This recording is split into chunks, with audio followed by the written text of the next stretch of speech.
Menteri Keuangan Purbaya ungkapkan keinginannya untuk dilibatkan dalam negosiasi pemerintah Indonesia dengan pihak Cina terkait hutang WUSH. Hal itu agar nantinya Purbaya dapat mengetahui secara detail mekanisme pembayaran skema utang proyek WUSH. Namun ia tidak menjelaskan kapan dirinya dan juga tim akan berangkat ke Cina.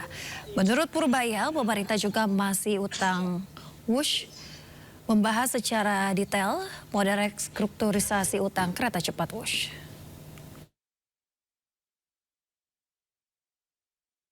Itu masih didiskusikan itu detailnya. Itu masih yang ada adalah masih garis besarnya. Tapi nanti akan diskusikan dan mungkin Indonesia akan kirim tim ke Cina lagi kan untuk diskusi seperti apa nanti pembayaran persisnya. Saya minta tadi kalau itu saya diajak biar saya tahu diskusinya seperti apa nanti. Pemirsa, guna mencari barang bukti kasus dugaan suap Bupati Ponorogo, KPK kembali menggeledah 3 tempat di Ponorogo, Jawa Timur.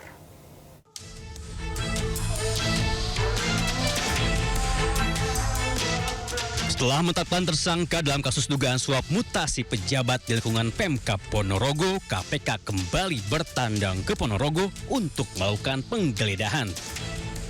Penggeledahan dilakukan untuk melengkapi barang bukti yang dibutuhkan KPK.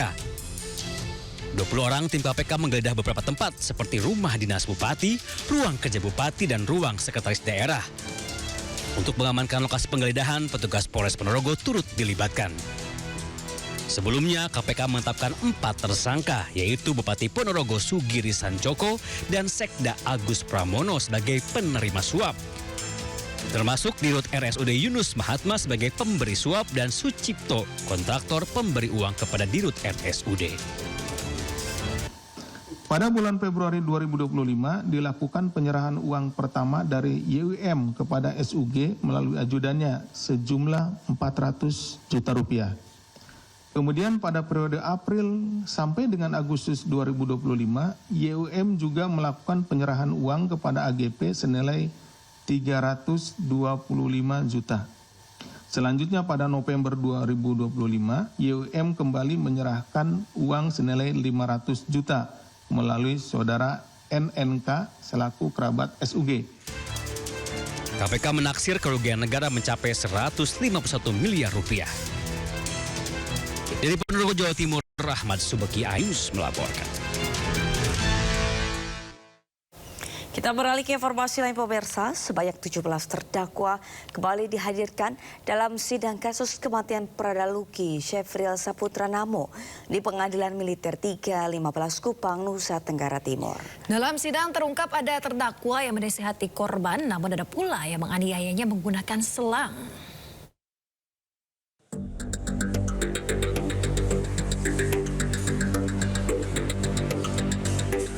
Sidang pemeriksaan saksi dalam berkas perkara kedua kasus kematian Pradaluki Namo kembali digelar di Pengadilan Militer 315 Kupang Selasa pagi.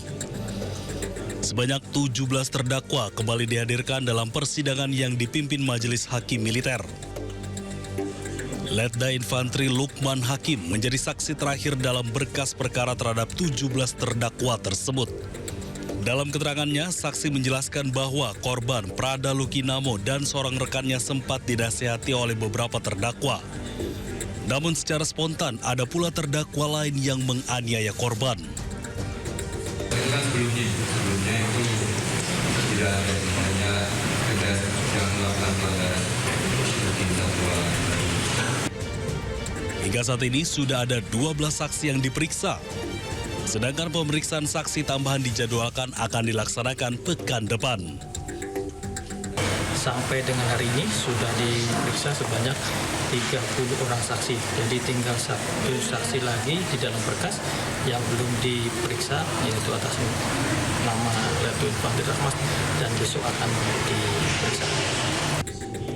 Sebelumnya, sebanyak 22 prajurit TNI dari Batalion Infantri 834 Wakangamere diduga terlibat dalam tindakan penganiayaan terhadap Pradaluki Namo di asrama militer yang mengakibatkan korban meninggal dunia. Dari Kupang, Nusa Tenggara Timur, Eman Suni Ayus melaporkan.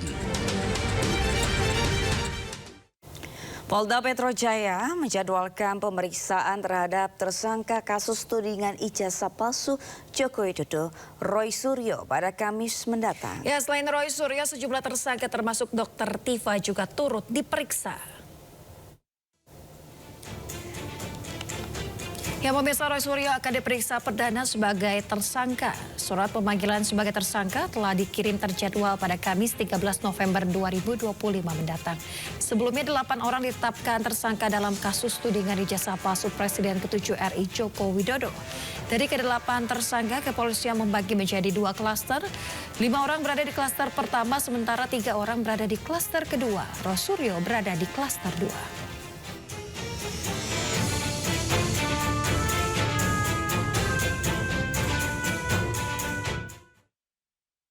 Sementara itu, Menteri Koordinator Bidang Politik, Hukum, dan Keamanan periode 2019-2024 Mahfud MD menilai para tersangka atau Roy Suryo CS tidak bisa diadili sebelum keaslian ijazah Jokowi diputuskan lewat pengadilan. Ya, menurut Mahfud, polisi tak berwenang tentukan keaslian ijazah. Roy Suryo itu sekarang jadi tersangka, kita tidak tahu persis kan. Itu karena apa sih? Karena menuduh ijazah Jokowi palsu? Atau karena soal lain? Misalnya menimbulkan keonaran, menimbulkan kegaduhan, membuat berita bohong atau apa? Nah, kalau masalahnya ijazah palsu, saya sependapat dengan Pak Susno Duhaji. Sependapat juga dengan Pak Jimli. Dan itu sudah saya katakan bulan Maret yang lalu kan, habis hari raya ketika saya pidato di kampus di Jogja itu. Gitu. Kalau itu mau dibawa ke pengadilan, Roy Suryo itu ada 2. Satu, pengadilan tuh harus membuktikan ijazah itu benar asli atau tidak. Iya kan? Kalau nanti di pengadilan lalu tiba-tiba dinyatakan Roy Suryo bersalah padahal masalah utamanya dia menuduh palsu, harus dibuktikan dulu. Dan yang membuktikan ijazah itu palsu atau tidak bukan polisi, harus hakim yang mengusut. Roy Suryo CS menggelar deklarasi perlawanan atas penetapan mereka sebagai tersangka. Ya, para tersangka menyerukan perlawanan terhadap ketidakadilan atas penetapan mereka sebagai tersangka. Ya, pemirsa, deklarasi ini digelar di Gedung Juang Jakarta Pusat sebagai bentuk perlawanan terhadap penetapan mereka sebagai tersangka. Roy Suryo menyampaikan ada ketidakadilan pada penegakan hukum yang dilakukan oleh Polda Metro Jaya. Ia menegaskan bahwa perjuangan belum selesai dan siap menjalani proses hukumnya. Ia menolak tuduhan yang mengatakan bahwa ia mengubah data ijazah Jokowi. Deklarasi ini sekaligus menjadi seruan terbuka untuk menuntut penegakan hukum yang adil, transparan, dan bebas dari tekanan politik.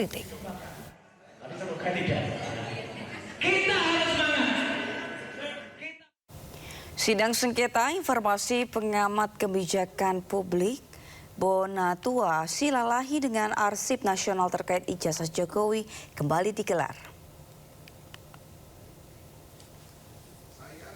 Ya, pemirsa, dalam persidangan, Kabag Biro Teknis Penyelenggaraan Pemilu KPU, Andi Bagus, yang menjadi saksi mengakui tidak memberikan salinan ijazah Presiden ke-7 Joko Widodo yang terlegalisir kepada Arsip Nasional RI atau ANRI.